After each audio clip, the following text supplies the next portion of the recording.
And if you have power to make a difference, well, then you scare people who think they need to frighten you and keep you, or the ego that thinks it needs to frighten you and keep you on its little mousetrap, its little hamster wheel, to keep the world going, to keep you going. That's dangerous. The ego is the self-appointed mediator of all relationships, making whatever adjustment it deems necessary and imposing them between those who would meet to keep them separate and prevent their union. Oh, what a lovely thought, right? The ego's not there to help you. These thoughts of separation, and you can feel when they're thoughts of separation. Oh, what's that person doing? They looked at me sideways. Oh, this person's coming over for dinner. They're always a problem.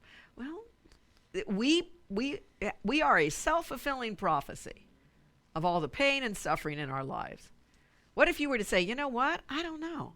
Maybe today will be a miracle. And you give a little bit of room. When you step back, the Holy Spirit steps in. He says, okay, let's see this person as I see him. You may not still like the person that much, but at least you give it a shot. And every little step we make adds the light to the world.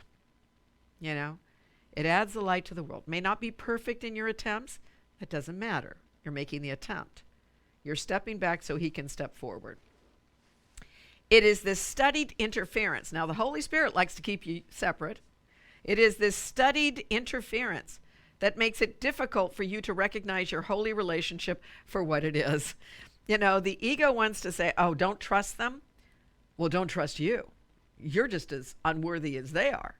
And what this is saying is, look, you have built up a lot of resistance to the truth. You have made a lot of adjustments to keep the illusion and the pain and the suffering and the thoughts of separation going. Would you like to move past those now? Would you like to know that you came for the salvation of the world? If so, let's start again. Let's take the hand of the Holy Spirit. Let's remember that I walk with God in perfect holiness. Let's remember that I am one self united with my Creator, at one with every aspect of creation and limitless in power and peace. Let's remember, Spirit am I, a holy child of God, free of all limits, safe and healed and whole, free to forgive and free to save the world.